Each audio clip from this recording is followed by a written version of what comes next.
And we say hello to um, Twitch and YouTube as well. I'm also on Discord if anybody wants to join there. This is our version of Gatorade. Yes, it's a kind of a swaying, firm stride. That's exactly how I would describe it. So yeah, this is Lucozade. This is South Africa's version of Gatorade. And I'm getting sick, so I need to have some.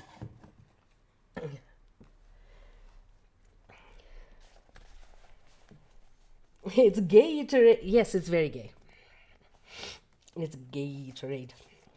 All right, so we are continuing with abolition feminism now.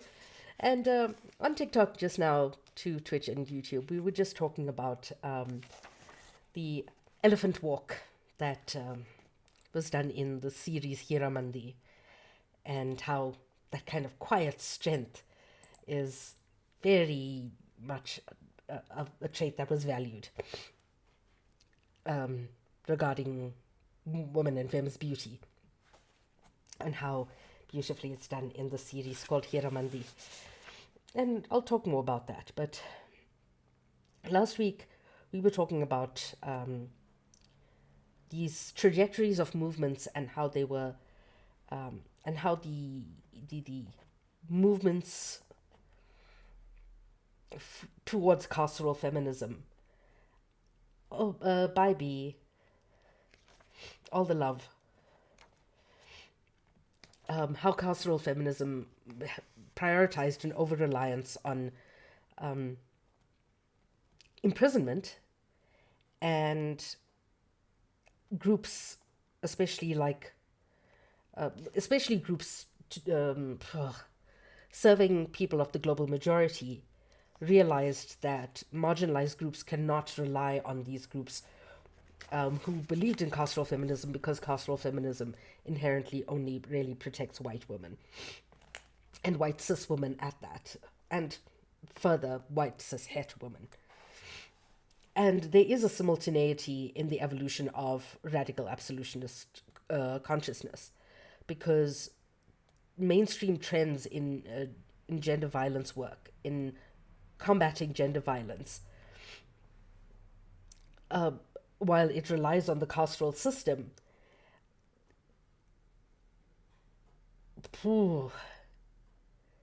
we are getting more and more people involved in radical work, because of how people have been taking up space in public discourse surrounding gender violence. And so now we get to page 111, which is where we start if you're following along with the book. Critical interventions. And a reminder, we are reading Abolition Feminism Now by Angela Davis, Gina Dent, Beth Richie, and Erica Mayness. And I forgot her name for a second. The understanding that prison is not feminist is an understanding that all of us have to grapple with. And so we go deeper into it with critical interventions of these kinds of feminist groups that are anti-carceral, that are abolitionist in nature. Women of color feminist activists spend years trying to disrupt patterns of the individualization of violence and the resultant investment in the criminal legal system. When you see violence against women and femmes as an individual thing rather than a structural thing, that is when you believe in the carceral system, that this individual is now locked away and now the problem is gone. The problem does not go away just because somebody is locked up in a prison cell. Around the turn of the millennium, a series of gatherings produced position papers and statements forecasting the deleterious impact that over-reliance on the criminal legal system would have on anti-gender violence work. One noteworthy example is a 2001 paper by Anaya Bhattacharjee entitled Whose Safety? Women of Color and the Violence of Law Enforcement. We know that law enforcement is violence. We know that law enforcement, we had that joke being made in my server just yesterday when Todd, just a tab, when Todd said something to the effect of, let me just find it. This man makes me want to go back to the police force so it could excuse the police brutality. It was funny in the moment. Walaikum salam, khitam. And yes, it was funny at the time because firstly, it's Todd. And secondly, we all know that it's true. That if somebody had to enact violence as a cop on someone else, it would be protected because police brutality is protected by the system. And how police brutality works against communities of color is well documented. How police brutality works against specifically black men and trans and other queer folk. It's well documented, yet it is still ignored because we have a sense of they operate with impunity. They have immunity, and we are seeing it with ICE now as well. And yes, we have to ask the question, whose safety? It was published by the American Friends Services Committee. As one of the first direct challenges to over-reliance on the carceral state in the new millennium, whose safety considered human rights and reproductive and environmental justice from within anti-gender violence frameworks in a decidedly abolitionist, feminist way. But the Charji asked provocatively, what does it mean in practice to fight violence against women while simultaneously addressing the structural violence faced by the larger community? How can we protect individuals by not harming the rest of the community? Or, as we formulate the question today, how to acknowledge the structural character of gender violence alongside the intersections with violences generated by racism and capitalism. And this is what I have been talking about for years. That we have to look at it in this in a myriad ways. But race, gender, and class ultimately forming the backdrop of which we have to analyze everything. Of course, the very posing of such questions builds on generations of previous work, such as that by white anti-racist community organizer Anne Braden in the last century and turn of the 20th, anti-lynching activist Ida B. Wells, who challenged the state's failed carceral engagements that purported to protect women, specifically white women.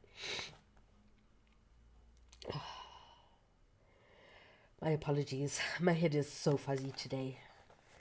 Black feminist intellectuals and community-based activists have relentlessly attempted to articulate gender violence with anti-black racism. Because of the very history of the U.S., proceeding from the noxious interrelatedness of colonialism and slavery, anti-black racism and racist violence directed against indigenous people have always involved mutually connected systems. And they're all connected. They're all so interconnected with each other. And so violently interconnected with each other that we cannot extricate ourselves from the system.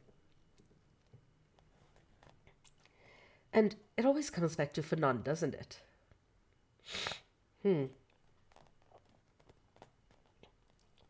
As indigenous feminist scholar activists have pointed out, that sexual violence was an indispensable tool of colonial violence, so have black feminists explored similar dynamics under slavery. And these insights further entail acknowledging the entangled histories of imperialism and gender/sexual violence. In short, any attempt to theorize violence directed at women and gender non-binary people must go beyond addressing interpersonal violence to ending forms of violence from the state itself. Yes. Abso-fucking-lutely yes. 100% yes. And I want to read something that I wrote this week on my Substack. You can go to my Substack. If you go to my Substack, you will see an article with the picture of Jesus riding a velociraptor. I talk about religious conversion being entangled with broader systems of governance, law, and social organization. Christian doctrine, especially, being used to justify colonial rule. It's also about racial hierarchy, constructing the other, the emotional connections to exclusion. So, in this section, violence, gender, and the disciplining of bodies. The entanglement of Christianity with colonial expansion did not just operate only at the level of belief, language, or education. It extended into the regulation and control of bodies, particularly the bodies of women and girls in colonized societies.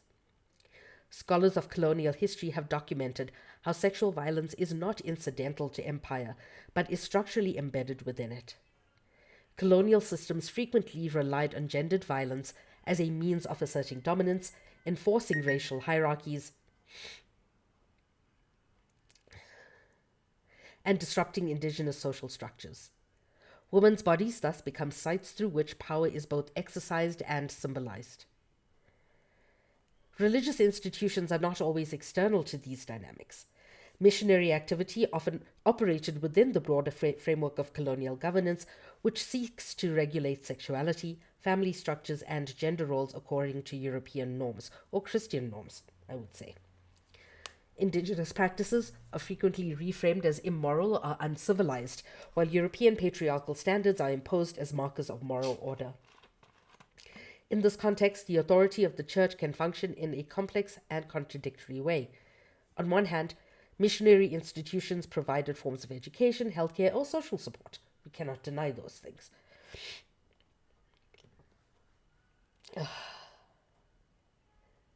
On the other, they are embedded within systems that enable or obscure forms of violence. Historical records and contemporary scholarship have shown that sexual abuse and coercion occurred within mission schools, churches, and religious institutions across colonized regions. In some cases, these abuses were directly perpetrated by clergy or those operating under religious authority. In others, the church's alignment with colonial power structures contributed to environments in which such violence could occur with limited accountability. And I'll let you guys read the rest of it.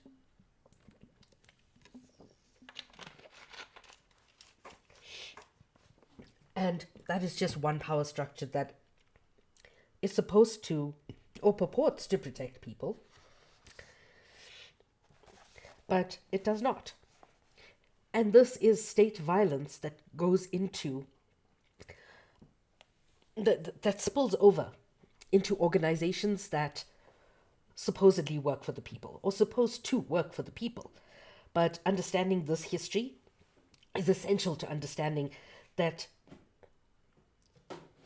not everybody is welcome at the table, and that was my point in this article. Not everybody is welcome at the table of Christ.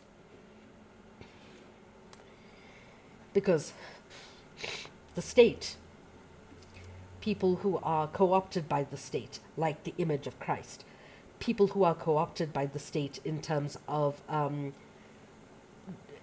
and NPOs, people who are supposed to work for the people, they don't. Projects undertaken by many feminist of color organizations have involved arguing that gender oppression is central to an understanding of racist violence, and that conversely, white supremacy is central to an understanding of gender violence. Because gendered violence, while it did not start with colonization, it definitely became racialized due to it. Capitulating to a carceral feminism that calls upon the state to, quote-unquote, protect women from gender violence would replicate the very conditions that needed to be challenged, and that is important to understand. That challenging these systems does not mean running to the state, because the state supports the systems. While carceral feminism is a relatively new term, the turn to the state that it describes is not at all new. This is precisely one of the reasons why women of color had been historically hesitant to identify with feminism. It's why I don't identify with feminism as well. The harm that is produced and reproduced through endless cycles of reform continues as mainstream anti-violence leaders stubbornly address gender violence as an isolation from other in isolation from other issues, disconnected from other forms of injustice, and reject attention to racist and other forms of state violence. My brother, are you still here? I don't think he is. Addressing attempts at reform that inevitably fail, abolition feminism challenges the ideological conceptualization of safety and protection as achievable through the state's punitive authority. It therefore creates new terrains of struggle for access to resources, for community development, mutual aid, or healing, and creates new analytical and material spaces to imagine and experiment with more authentic forms of safety. People of color, especially marginalized groups of color, will never find safety in the state. Never. As long as the state operates the way it does, we will never find safety within state systems.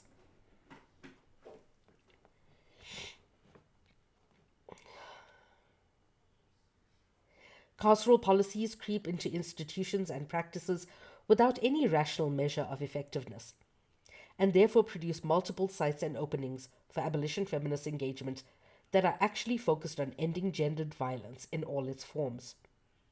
Yet, as commitments to abolition feminism grow, questions about the contours of reform persist. Indeed, freedom is a constant struggle. And we must both be patient with ourselves and have high expectations of our work. And a lot of people tell me, you shouldn't be so hard on yourself. I have very, very high expectations of myself. Very high expectations. To do so allows us to remember to embrace experimentation and complexity, and to practice optimism and hope as we grow out of abolition feminist organizations and practice. These reconceptualizations of safety require understanding that the pretext of ending gender violence allows the state to determine the nature of the problem, to decide on reasonable solutions, and to categorize people as either deserving to be free from injury or not. Always dig deeper. Always, always, always dig deeper. Because who gets to decide whose life is more important?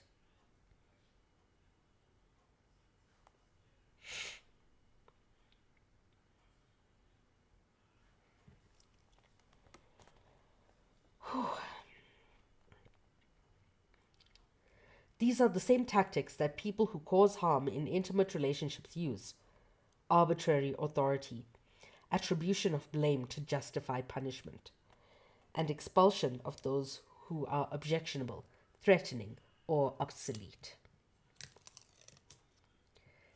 This is Davo from our state. Monica Cosby, a Chicago-based abolition feminist, forcefully argues that prison is quite literally a form of gender violence. In both instances, harm results from the arbitrary use of authority, the abuse of power with impunity, the absolute control of bodies, minds, spirits of survivors, as well as the way that the impact of both gender violence and imprisonment are ignored or minimized. People who suffer from both are blamed for their condition. Re-victimization is common. The criminal legal system so profoundly masks the harm that it produces that even when people are not helped by the system is never held responsible for its failings, and the individual is instead at fault. Why didn't you come forward? Why didn't you report? Why didn't you go to the police? What were you wearing? How much did you have to drink? Cosby further argues that prisons cause the social death of women who are incarcerated by dehumanizing them, stripping them of rights, making them invisible behind barbed wire and brick walls. In a 2020 discussion, Prison is Abuse, Cosby adapted an image that was widely circulated by anti-violence organizers, the power and control wheel, to reflect an abolition feminist analysis of gender violence. Based on her experience while incarcerated, she created the intimate partner violence and state violence power and control wheel. Cosby illustrated the connection between interpersonal and state violence by describing a shakedown or raid on a person's cell where personal property was destroyed, which crystallized her analysis of this relationship. She says, if there's anybody out there who has never been in prison but understands violent relationships, it's the same. Just because he, the guard, was insulted, he retaliated against us, and I ended up in solitary. It just kind of clicked, and I think it had been knocking around my head for a while that this was what was going to happen inside me, to me inside the prison, was what happens in violent relationships, and often women, femmes, and other gender diverse people who go into prison suffer the most. Cosby described how her first-hand experiences of abuse and incarceration felt the same. Prisoners are forced to yield to the rules and regulations of prisons, lest they are punished with violence. Just as survivors of violence, as she stated, find themselves at the mercy of their abusive partners. Cosby's insight was preceded by a similar analysis of state violence that emerged in the work of Sisters Inside, an organization in Queensland, Australia, for incarcerated and formerly incarcerated women. Sisters Inside centers women with lived experiences of imprisonment to produce more complex understandings of both interpersonal and state violence, as well as more capacious concepts of feminism that frame gender, race, sexuality, and ability as reciprocally interacting. In 2001, Sisters Inside developed an important and inventive campaign against what they termed state sexual assault. Oh, I can get into so much talk about state sexual violence. This campaign, Stop State Sexual Assault, represented the state as an agent of sexual violence, especially when it came to invasive but routine strip searches, cavity searches, based on theorization of gender violence that linked individual and institutional violence, intimate and state violence. Currently and formerly incarcerated women pointed out that physical and sexual abuse by partners and other individuals did not feel any different from the abuse behind walls. This abolition feminist campaign and its internationalist framework reconceptualized the relationship between state and individualized sexual violence.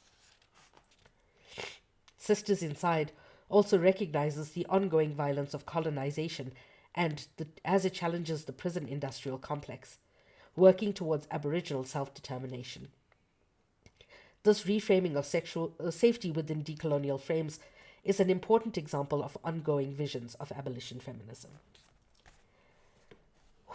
And I am not feeling well, so I'm going to stop there for today. I know it was less than half an hour of reading, but that is the section. Any questions? I know there's only 2 or 3 people in here. But Twitch and YouTube, I'm going to say goodnight because, yeah, I'm feeling ugh. I'll see you on Tuesday.